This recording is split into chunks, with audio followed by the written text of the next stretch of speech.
Jehová, ¿quién habitará en tu tabernáculo? ¿Quién morará en tu monte santo? El que anda en integridad y hace justicia y habla verdad en su corazón. El que no calumnia con su lengua, ni hace mal a su prójimo, ni admite reproche alguno contra su vecino. Aquel a cuyos ojos el vil es menospreciado, pero honra a los que temen a Jehová. El que aún jurando en daño suyo no por eso cambia, y en su dinero no diga usura, ni contra el inocente admitió cohecho. El que hace estas cosas no resbalará jamás. Estamos viendo la última semana acerca de este salmo. Hemos visto que el salmo, la autoría la tiene David, el autor del salmo es David.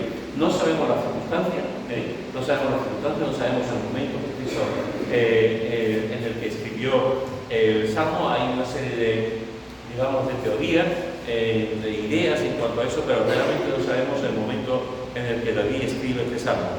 David en este salmo se está haciendo una pregunta retórica, una pregunta importante. ¿Quién se va a presentar delante de Dios? Él habla concretamente del tabernáculo y habla del monte. La Biblia habla de muchos montes santos, desde el monte Sinaí hasta el monte de la Transfiguración. Pero aquí está hablando de quién se va a presentar, en realidad quién se va a presentar delante de Dios, quién es la persona que va a estar, que tiene la posibilidad de presentarse delante de Dios. Y él mismo responde. David responde ante esa pregunta y dice quien se puede presentar delante de Dios es el que realmente vive una vida buena. Esa vida buena la resume en andar en integridad, versículo 2, en hacer justicia y en hablar verdad. ¿Quién se va a presentar delante de Dios? El que vive una vida adecuada, correcta. El que anda en verdad, el que hace justicia y el que habla verdad. Después, en el versículo 3, que lo vimos la semana pasada, ¿quién va a estar en la presencia de Dios? Pues el que se preocupa por su prójimo, el que se preocupa por los demás. ¿Cómo se expresa esa preocupación por los demás? Pues él dice, el que no calumnia con su lengua, el que no hace mal a su prójimo, ni admite reproche alguno contra su vecino. Así que por una parte, David dice que delante de Dios se puede presentar el que anda, la persona que anda de verdad, que vive una vida de verdad, y el que vive de esta forma también en cuanto al versículo 3, que no calumnia con su lengua, que no hace mal a su prójimo, ni admite reproche alguno contra su vecino, es decir, el que se preocupa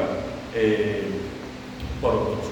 Después, dice en el versículo 4, aquel a cuyos ojos el vil es menospreciado, pero honra a los que temen a Jehová, el que aún jurando el daño suyo no por eso cambia. Y aquí vemos otra faceta también de la persona que se puede presentar delante de Dios, y es la persona que por encima de todo honra a Dios. La persona que por encima de todo honra a Dios.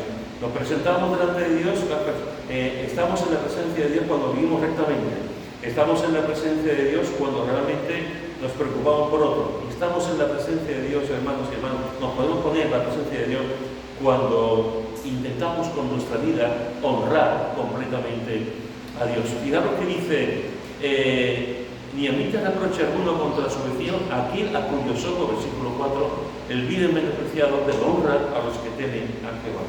Fijaros que dice que honra a los que temen al Señor. Pero antes de eso, dice aquel a cuyos ojos el vil es menospreciado. La palabra de Dios nos enseña, yo creo que no fuera muy clara, la palabra de Dios nos enseña que nunca podemos menospreciar a nadie. La palabra de Dios creo que nos enseña de una manera tremenda que el creyente nunca puede menospreciar a nadie. No podemos menospreciar a nadie por su color, ni por su si es culto o analfabeto. No podemos menospreciar a nadie si es delgado o es gordito. No podemos menospreciar a nadie por donde haya nacido. No podemos menospreciar a nadie. Va en contra de la dignidad del ser humano. Va en contra de que somos creados a imagen y semejanza de Dios. Dios nos enseña a tender puentes con todo tipo de personas. No nos lo enseña a romper puentes. Nunca entenderé en mi vida cómo hay gente que puede denigrar de otros grupos técnicos. Nunca entenderé cómo puede haber gente que menosprecie a otras personas. Nunca entenderé cómo puede haber gente que puede mirar a los demás por encima del hombro y que se creen superiores a otros. por los motivos que sean. La Biblia no nos enseña eso. La Biblia con su autoridad no nos enseña en ningún momento a menospreciar a los demás, por ningún tipo de causa, por ninguna manera podemos menospreciar, obviar, olvidar, burlarse de nadie, absolutamente de nadie. Pero hay veces, hermano, que tenemos que tomar decisiones, que no significa que menospreciemos a esa persona. Hay veces que tenemos que tomar la decisión de apartarnos del mal. Hay veces que tenemos que tomar una decisión, o el mal me consume o yo consumo el mal. Y el mal se manifiesta de muchas maneras, pero se manifiesta siempre en personas. El mal no se manifiesta en un toro, en un caballo, en una jirafa. El mal se manifiesta en el ser humano que tiene la capacidad de hacer el bien y también tiene la capacidad de hacer el mal. Y ante los malos, ante la persona que realmente es mala, ante la persona que no vamos a aprender, que no vamos a crecer, la Biblia nos dice, cuidado, quizás es más interesante, es mejor que te apartes de esa persona, que te apartes de esa persona que está inoculando el mal, que está haciendo el mal, que te apartes y que te alejes de ella por tu propio bien. Hay una historia de Shakespeare, en El Rey Lear, que Shakespeare cuenta, dice en el libro, dice que uno de los hijos del anciano rey le preocupaba por las relaciones que tenía con rufianes y malvados. El rey le reprendió y el hijo le contestó que lo hacía solo para ayudar, para conocer y entender el lenguaje del pueblo común. Porque la decisión que él tenía, el pensamiento que él tenía, que cuando llegara al poder, cuando llegara al trono, él iba a dejar de reunirse, de estar con la gente mala, con los rufianes y con los malvados.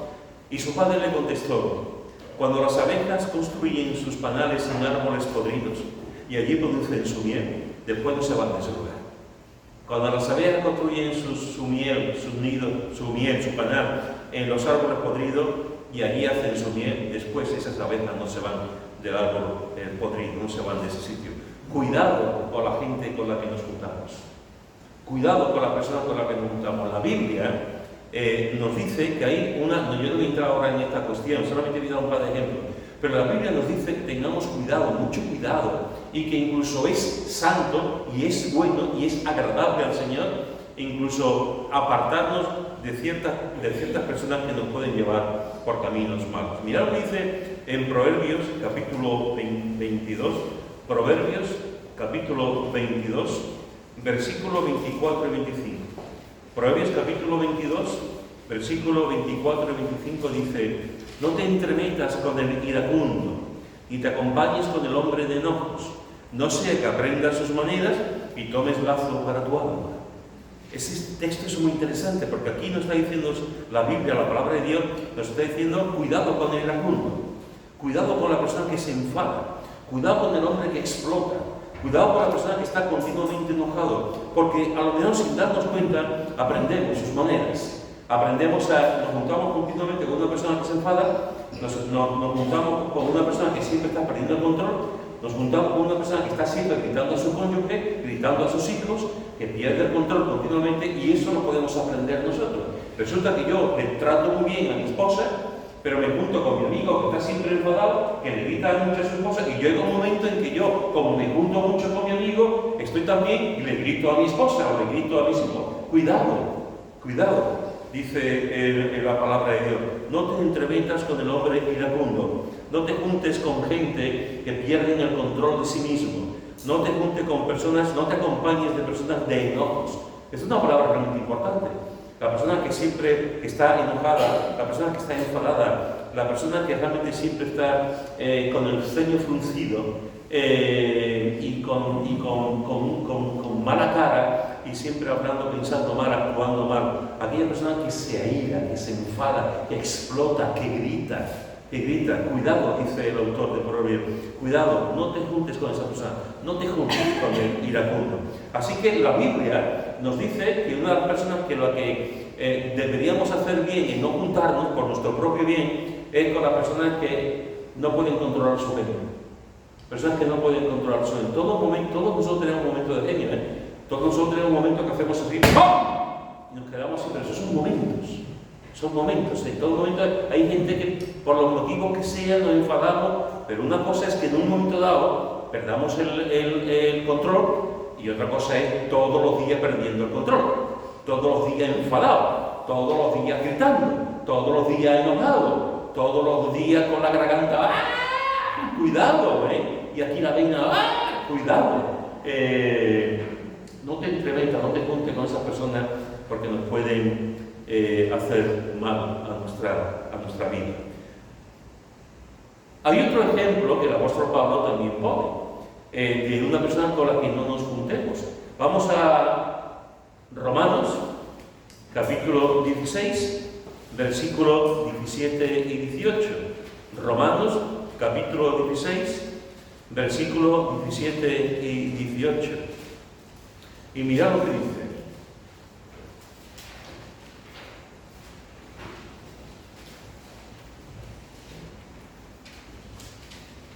Mas os ruego, hermanos, que os fijéis en los que causan divisiones y tropiezos en contra de la doctrina que vosotros habéis aprendido, y que os apartéis de ellos, porque tales personas no sirven a nuestro Señor Jesucristo, sino a sus propios vientres, y con suaves palabras y lisonjas engañan los corazones de los ingenuos. Esto parece fuerte, ¿verdad? Esto parece como el apóstol Pablo puede escribir esto. Si te pones a pensar, ¿cómo Salomón puede escribir que no nos juntemos con los iracundos? Si te parece fuerte eso, pues fíjate lo que está diciendo después, siglos después, Pablo. Y Pablo está diciendo en el capítulo 16, en esta lista que está hablando de la gente que él conoce, que está trabajando, que está saludando, en un saludo precioso en cada uno de ellos, cómo eran hombres y mujeres que estaban sirviendo y trabajando en la iglesia en Roma, y saludando a la iglesia y calificando a algunos de estos hermanos como con calificativos preciosos. De pronto es como si Pablo se acordara de algo en la iglesia de Roma, como si él tuviese presente a algunas personas de la iglesia de Roma, aunque él no había estado en Roma, y sin embargo conoce la situación de la iglesia de Roma, está dando saludos a toda esta gente que él conoce, y de pronto se para, y está diciendo, mas luego, hermano, es como si perdiera la lógica del pensamiento, como si perdiera la secuencia de lo que está escribiendo. De pronto se para y él dice, mas os ruego, hermanos, que os fijéis en los que causan divisiones. Que os fijéis. La palabra griega que aquí se dice que os fijéis es una palabra que literalmente lo que significa es que estás con los ojos abiertos mirando a la persona.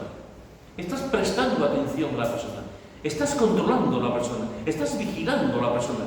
Estás viendo realmente cómo va esa persona en la iglesia y en los caminos de Dios. Mas os ruego, hermano, que os fijéis en los que causan divisiones. En los que causan divisiones y tropiezos en contra de la doctrina que vosotros habéis aprendido. Y fijaos lo que dice. Y que os apartéis de ellos. Que os apartéis no de una persona que en un momento dado puede decir una tontería. No que una persona en un momento dado pueda meter la pata con una cierta doctrina. No con una persona que en un momento dado se equivoque en alguna cuestión. Sino, eso lo hacemos todo. Lo que está diciendo aquí es que os fijéis en los que causan divisiones y tropiezos una y otra vez. Una y otra vez. Hay gente que se dedican a causar divisiones en las iglesias. Hay gente que se dedican a poner tropiezos en las iglesias. Hay gente que se dedican a barrer como puedan la unidad en la iglesia, el amor en la iglesia, la tranquilidad en la iglesia, la paz en la iglesia. Son personas que en vez de edificar, destruyen. Son personas que en vez de animar, lo que están haciendo realmente es la obra del diablo. Tristemente. Pero esto ha pasado en aquel tiempo, sigue pasando hoy, pasará mañana, hasta que el Señor venga. Y Pablo está diciendo con buen criterio, porque está hablando un pastor, está hablando gente de lo que le preocupa, personas que él ama la iglesia en Roma. Y está diciendo, cuidado con esta gente que están ahí, cuidado con los que continuamente están una y otra vez con cosas para dividir, con contiendas, con ideas, con palabras, para dividir y para poner tropiezos en contra de la doctrina que habéis aprendido. ¿Y qué dice el apóstol Pablo? Soportarlo con mucho amor. Aquí no, en otra parte lo puede decir, pero aquí no. ¿Qué dice el apóstol Pablo? Orar mucho, ponerle las manos y bendecirlo. Aquí no, a lo mejor en otra parte lo puede decir, pero aquí no. Llamarlo y le dais un cafelito y le decís que lo queréis mucho. Aquí no lo dice, a lo mejor en otra parte lo dice, pero aquí no lo dice. Aquí lo que dice es que os apartéis de ellos. Que os apartéis de ellos. Que os apartéis de estas personas, porque tales personas no sirven a nuestro Señor Jesucristo, sino a sus propios vientres, y con suaves palabras y lisonjas engañan los corazones de los ingenuos. ¿Sabéis, hermanos? A veces tenemos en las iglesias gente que nos esclaviza, Tenemos en las iglesias gente que todo hay que hacerlo a su manera, las cosas hay que hacerlo como ellos lo entiendan. Somos, y de alguna forma somos esclavos si decimos algo, si respondemos algo, si le decimos quiero hablar contigo, se enfadan y pierden el control. Yo tengo más conocimiento, yo sé más que tú, yo tengo más años, y hay gente en la iglesia que nos callamos, que nos paramos, porque vemos cosas que no están bien, esa familia está haciendo algo que no está bien, esa persona está haciendo algo que no está bien, pero nos quedamos quietos, nos quedamos callados, a pesar de que está haciendo mal en la iglesia, a pesar de que está haciendo daño en la iglesia, a pesar de que está haciendo una obra que no es buena. Pablo dice, ojo, hay que tener muchísima paciencia, hay que tener mucha tranquilidad, pero si tú ves a una persona que está continuamente con divisiones y con tropiezos, y que siempre está igual, y los hay tristemente en la iglesia, y están siempre igual, que os apartéis por vuestro bien. Por vuestro bien. Estar al lado de una persona tóxica todos los días nos hace daño, mucho daño. Estar al lado de personas que nos controlan nos hace daño. Estar al lado de personas que nos gritan nos hace daño. Estar al lado de personas que se burlan de nosotros nos hace daño. Estar al lado de personas que somos inferiores para ellas nos hace daño. Estar al lado de personas que nos critican continuamente nos hace daño. Y estar al lado de personas en la iglesia que están siempre causando controversias, problemas, dificultades, malos ambientes, divisiones, tropiezos, nos hace daño. Y Pablo, como no podía ser de otra manera, Pablo dice, cuidado, que os apartéis de ellos, que os apartéis de ellos.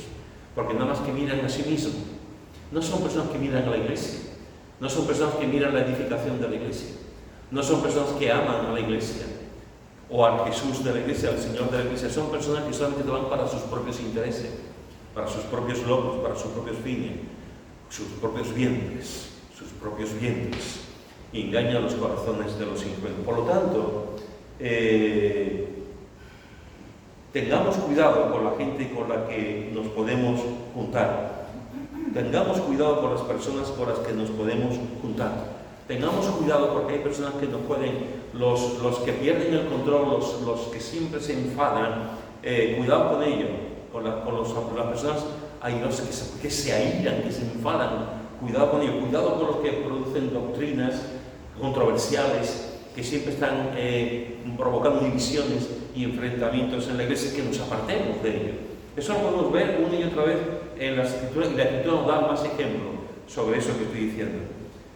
El autor, David, está diciendo, aquel a cuyos ojos el bien es no preciado, pero honra a los que temen a Dios, a Dios. El creyente que anda en santidad, el creyente que quiere estar en la presencia de Dios, el creyente que realmente quiere vivir bien, honra a los que temen a Dios. Honra a los que temen a Dios. Y eso es una maravilla, una bendición. Porque lo mismo que tenemos que apartarnos de la gente que menosprecia, que se aira, que nos causa mal, de la misma forma tenemos que respetar, honrar, agradecer a las personas que honran a Dios y que intentan hacer lo correcto delante de Dios, porque son ejemplos para nosotros. Son personas que están ahí para nosotros. Antes, cuando han sacado al estudiante, a dos de ellos le he preguntado, dos de ellos que han dicho que tenían una profesora o un profesor que les había ayudado mucho, y le he dicho aposta, ¿se lo habéis dicho? Le habéis dado las gracias por la actitud, el comportamiento, la enseñanza, porque tenemos que honrar a aquellos que nos han hecho bien. Tenemos que estar agradecidos a aquellas personas que nos han hecho bien. Apartarnos de lo que nos hacen mal, pero honrar a la gente que nos hace bien. Y fijaros que después dice el que aún jurando en daño suyo, no por eso cambia. ¿Quién puede estar en la presencia de Dios? El que honra a los que temen a Dios. ¿Quién puede estar en la presencia de Dios? Aquellos que aún jurando en daño suyo, no por eso cambia. Si ha prometido o ha jurado hacer algo, debe cumplirlo. Debe de hacerlo, aunque salga perjudicado. Porque si has cumplido algo, tu palabra debe de ser fiel y debes de hacer lo que tú has cumplido, lo que tú has prometido. No podemos cambiar nuestra palabra, hermanos, con nuestro compromiso. Nuestro sí debe ser sí y nuestro no debe ser no. Ahora, cualquier cosa que hacemos, cualquier compromiso que tengamos, tenemos que pasar por un notario. Ahora cualquier cosa tenemos que tener un documento, tenemos que tener unos papeles, incluso unos anexos, y tenemos que firmarlo, porque ya nadie se fía ya de la palabra dada por un ser humano. Nadie se fía, ni siquiera la familia. Ya no nos fijamos de nada. Entonces, antiguamente no. Antiguamente un hombre y con otro hombre llegaban a una población, se chocaban las cinco, chocaban las manos, se estrechaban la mano y ya está. Ese era el contrato. Ahí no había absolutamente nada, ni hacía falta un testigo. Ellos, su palabra lesionada, y esa palabra iba a donde fuese.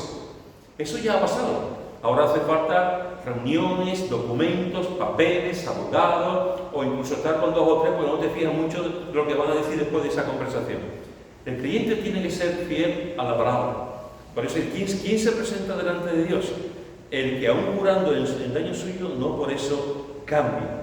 Si hemos dicho algo, así tenemos que hacerlo. Si yo he quedado contigo en que yo voy a estar trabajando para ti y tú me vas a pagar 1.200 euros al mes, yo no puedo al día siguiente de ponerme a trabajar empezar a criticarte a ti porque me estás pagando 1.200 euros. Porque tú me has contratado y yo sabía que me has contratado con 1.200 euros. Esa es la palabra. Tú me has dicho que te pago, yo estoy de acuerdo. Lo que no puedo hacer es ponerte a parir al día siguiente de trabajar. Porque esa no es mi palabra. Mi palabra te he dicho, estoy contigo y voy a trabajar. Cuando tú estás en un sitio, en un local, tú vendes tu casa y alguien viene a tu casa y dice, ¿cuánto cuesta la casa? Y tú dices, la casa cuesta 200.000 euros.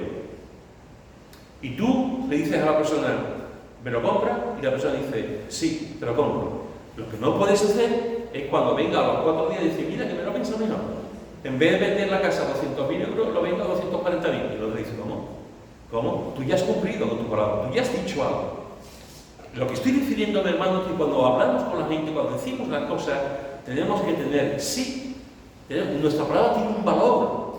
Nuestra palabra tiene un valor. En el mundo en el que vivimos, prácticamente nadie tiene, la gente te dice en la cara sí, y tú sabes que te está engañando.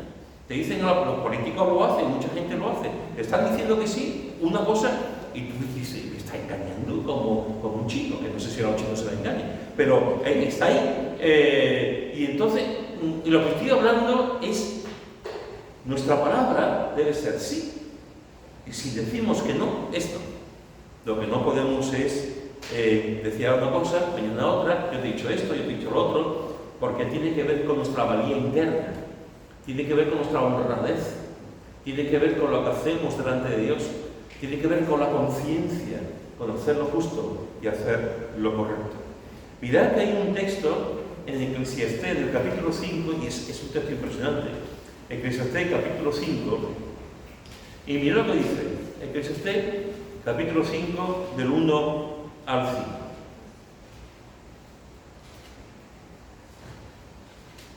Eclesiastés 5, del 1 al 5, dice, cuando fueres a la casa de Dios, guarda tu pie, y acércate más para oír que para ofrecer el sacrificio de los necios, porque no saben qué hacen mal.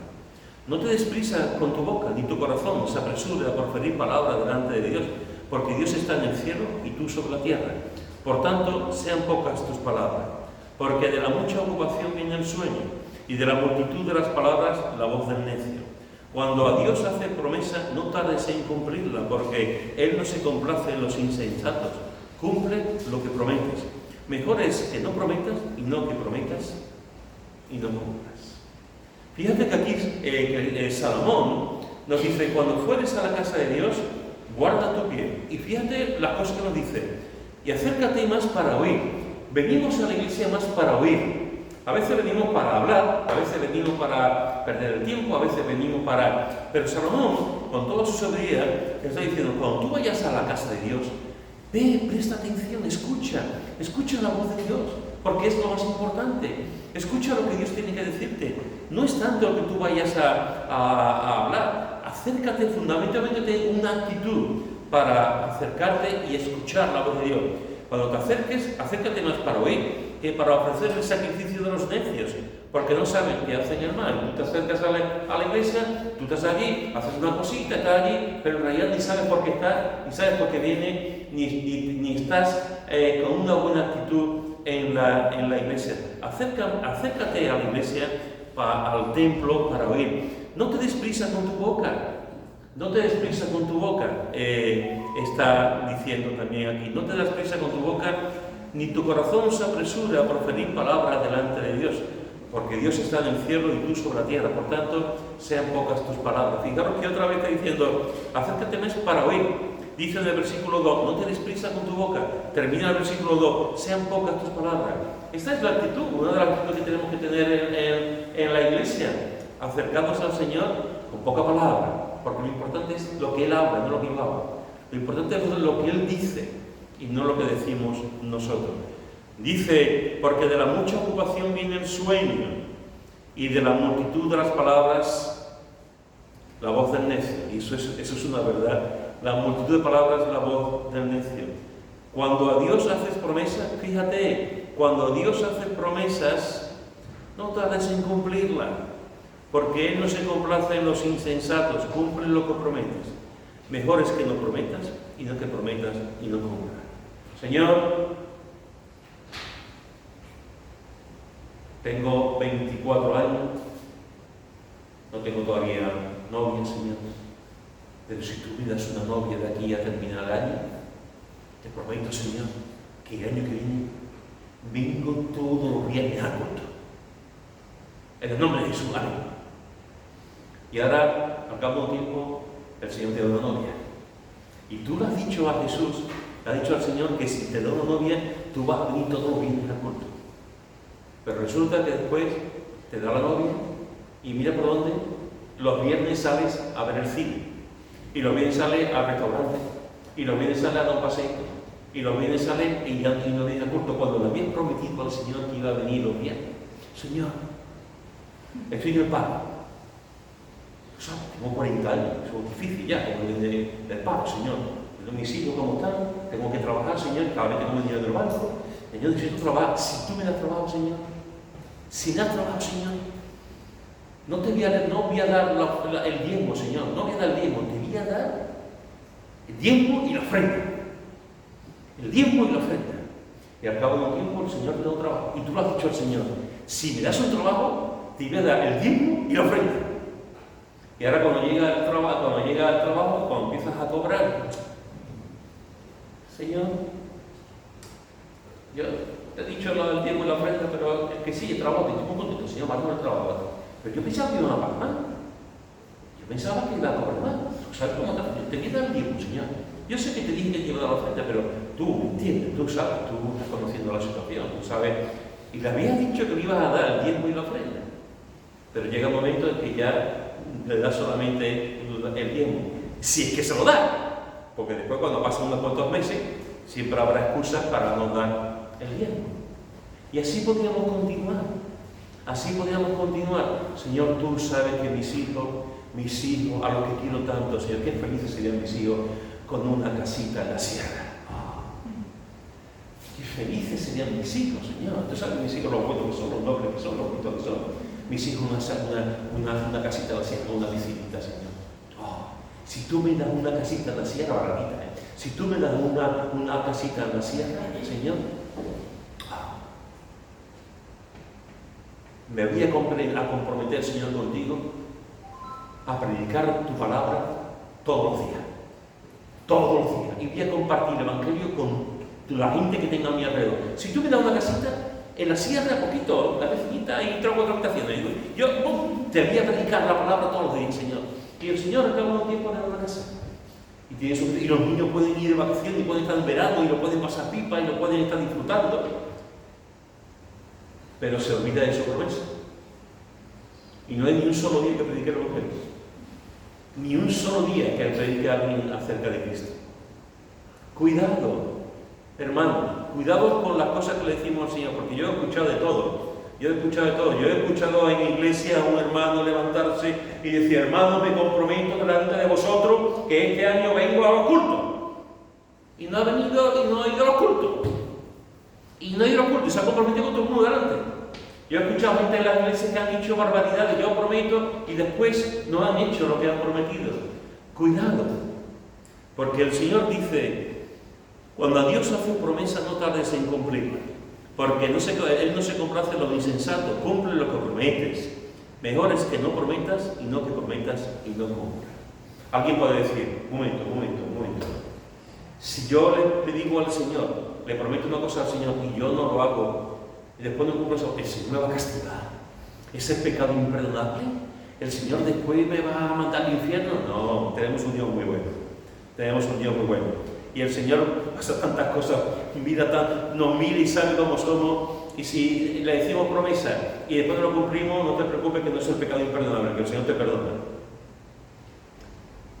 Pero tiene que ver, al final, cuando esas pasan cosas en nuestra vida, al final lo que estamos viendo, lo que se ve, es que esa persona no va creciendo, no va madurando, no se toma las cosas de Dios en serio.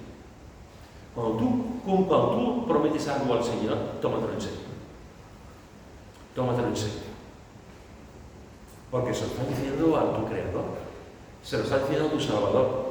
Si no vas a cumplir la promesa, siempre está bien que te acerques a Él y digas: Señor, con sinceridad, diga: Señor, te prometí esto, te prometí hacer esto, y Señor, no lo he cumplido, perdón. Y el Señor acepta tu perdón, siempre lo hace. El Señor acepta tu perdón, tu arrepentimiento. Pero no digamos cosas que sabemos de antemano, que no lo vamos a cumplir, que no lo vamos a hacer. Así que fijaros, hermanos, que nos dice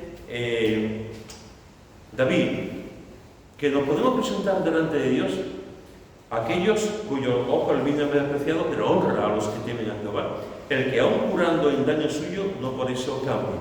Quien promete, quien dice la cosa y lo cumple. Quien su dinero no dio a usura, ni contra el inocente admitió cohecho. El que es misericordioso con los indefensos.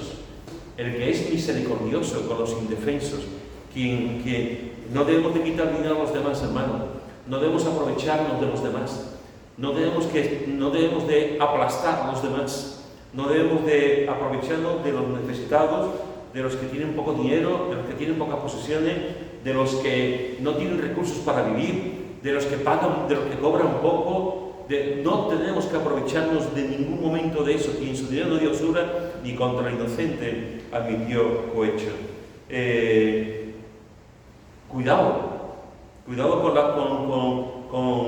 con las personas, cuidado con las maneras que tenemos de tratar al extranjero, a los inmigrantes, a los desahuciados, a los que están pasándolo mal. Cuidado, porque tenemos que amarlos y estar con ellos, y intentar proveer para ellos también, e intentar que vayan adelante. Y no permitir también ni que a mí me compren, ni que yo compre a nadie. Que no permitas el soborno en tu vida. Hay muchas formas de sobornar, No penséis que el soborno tiene que ver solamente con un sobre de dinero. Hay muchas maneras de sobornar, desde un regalito hasta un viaje. Hay muchas formas de sobornar. No permitas el cohecho, el soborno en tu vida. Ni contra el inocente admitas cohecho. No te dejes sobornar, ni permitas el soborno. Ni en tu trabajo, ni en ningún lugar. Tenemos que, tu dinero tiene que ser usado bien, y tenemos que tener una buena relación con la gente que está a nuestro alrededor. Mirad lo que dice en Levítico, y con esto voy a terminar. Levítico capítulo 25, versículo 35 al 37. Levítico capítulo 25, versículo 35 al 37 dice: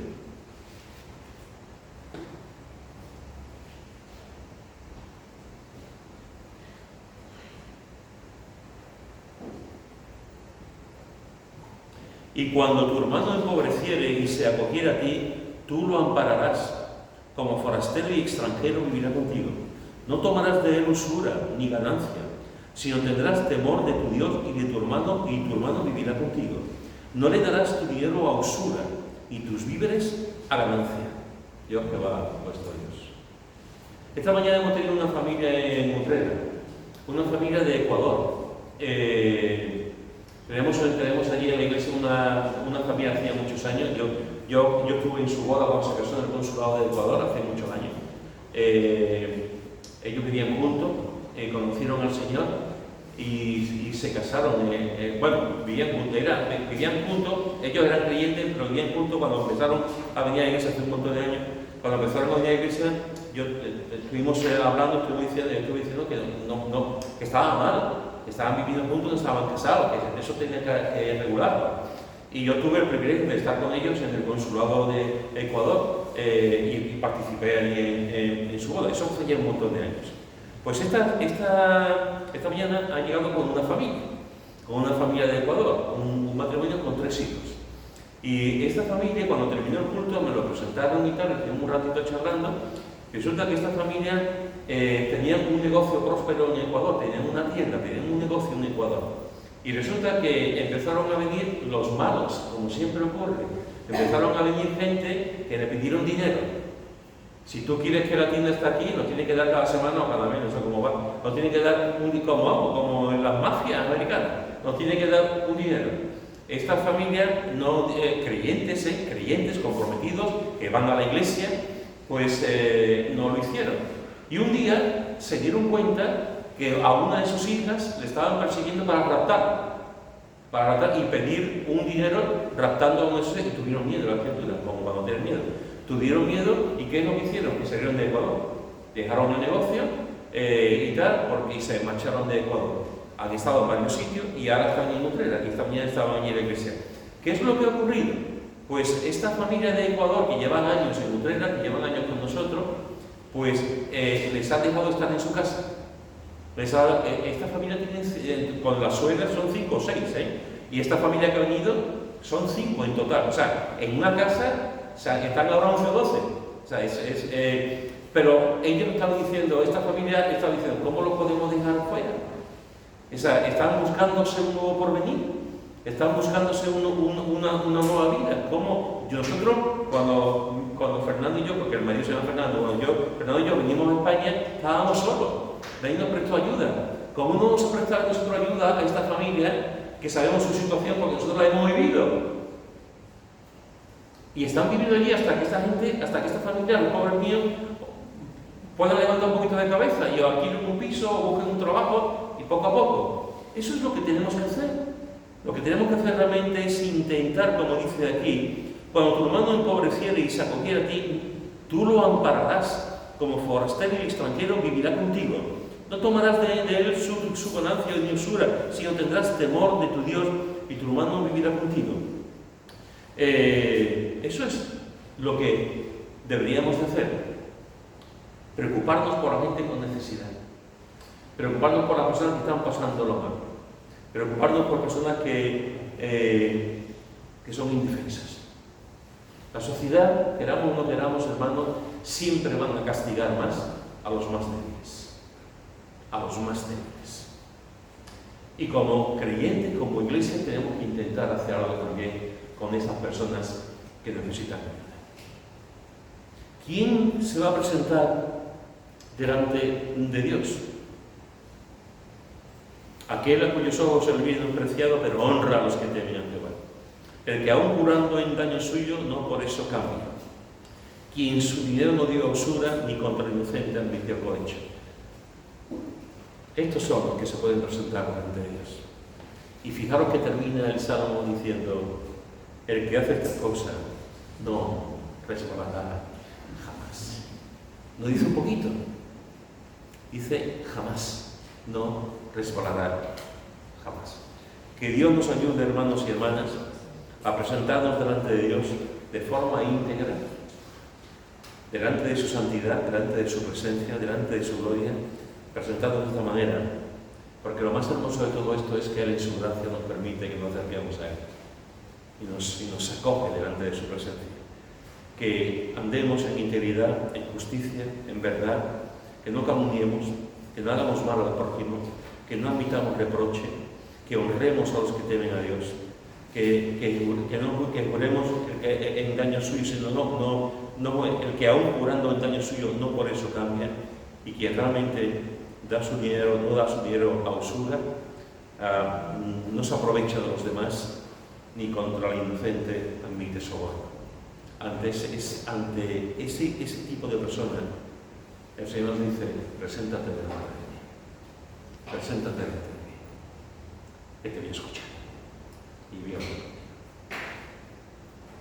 Amén. Amén. Amén. Si algún hermano quiere orar.